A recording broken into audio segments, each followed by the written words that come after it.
All right, y'all. So first of all, happy Father's Day to all the fathers out there. I hope you guys have an awesome day. But we have, as you all know, four major stories going on in the country right now. We have Trump's massive flop of a military parade on his birthday, which I'm going to talk about here in just a second, because this was incredible.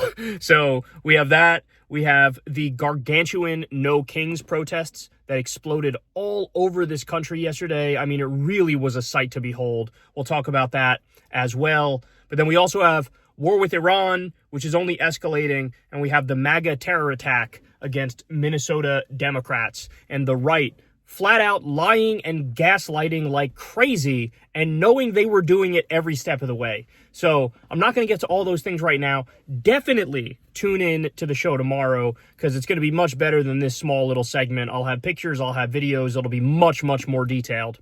But the thing I had to talk to you about right now is, holy shit, man. That military parade was one of the saddest things I've ever seen. So look, I'll admit up front, I really thought it was going to look incredibly fascist, incredibly scary, and incredibly efficient. I thought we'd have U.S. soldiers dressed in like perfect suits without a wrinkle on them, perfect military uniforms without a wrinkle on them, fucking goose stepping, everybody in perfect unison, massive missiles that are coming by, everything in tight formation. I thought it was going to be some shit like that.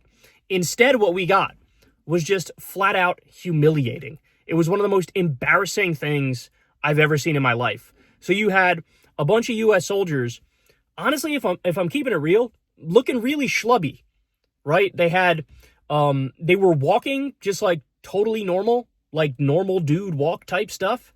And in fact, I'll ask you guys, look, my instinct on that is to say, is this sort of like a low-key fuck you to Trump? That like they didn't want to be there, they didn't want to have to do this parade. And so they do the parade, but their way of sort of protesting it is like, what if we just walked completely normally?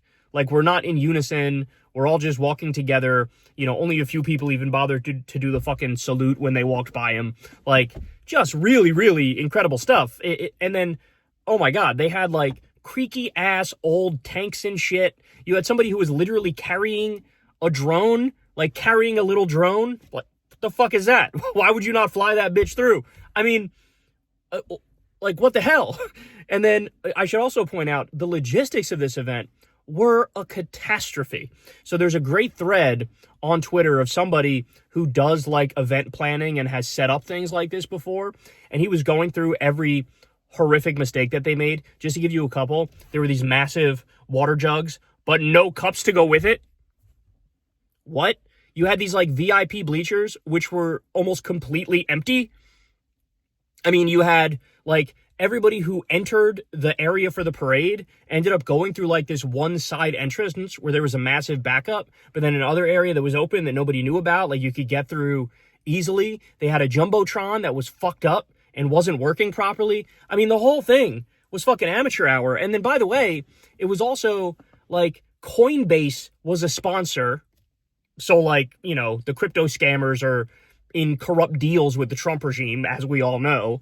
Palantir was a sponsor. That's the company that wants to create a mass surveillance database for blackmail on every single American. Lockheed Martin was a sponsor. That's, you know, the military industrial complex, the assholes who get rich off of war.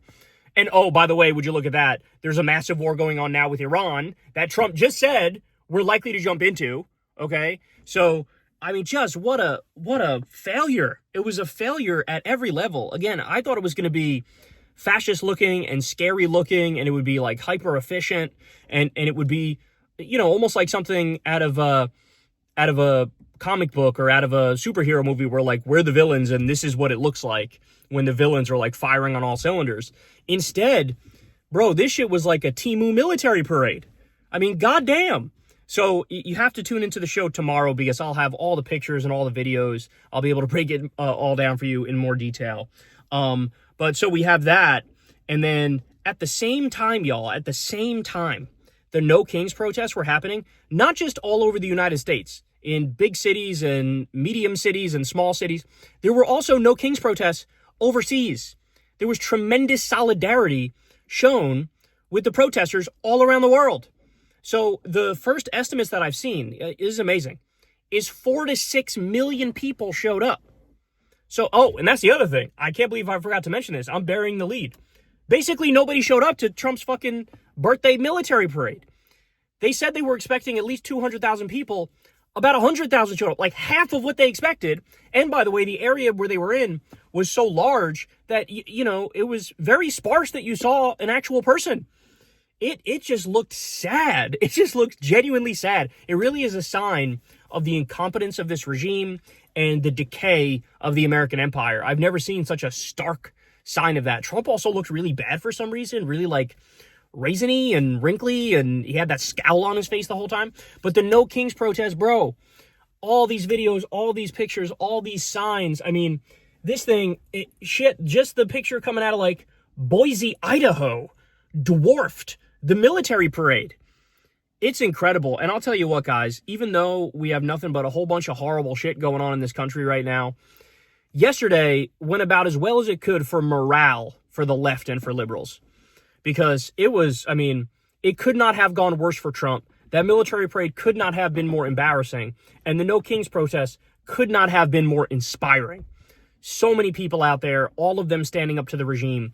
I really get the sense that something is changing in this country. We are not going to continue to go down this dark path forever. We are going to wake up from this nightmare. And the reason why I feel that way is the hope that everybody gave me. First of all, with the military parade being a massive dud, but also with the No Kings protest being a colossal success. So shout out to all you who went out there and protest. And like I said, do yourself a huge favor. First of all, subscribe to the channel if you're not subscribed yet. But definitely tune into the show tomorrow because, as I said, we got a hell of a lot to talk about, man. We got more pictures and videos of what we just discussed, the No Kings protests and the military parade. Then we also have the war with Iran, which I got a million updates for you on that. This thing is only getting worse and worse. And Trump literally said that we may get involved directly. We already are involved directly, but what he means is U.S. boots on the ground, U.S. planes in the air. That's what he means. And then also the MAGA terror attack against Minnesota Democrats. I have to break down for you how the right shamelessly and knowingly lied about it every step of the way. And they were just completely and utterly debunked within like an hour of them trying to spread their bullshit. So tune into the show tomorrow. I love you guys. Everybody have a great rest of your day, and I'll see you there.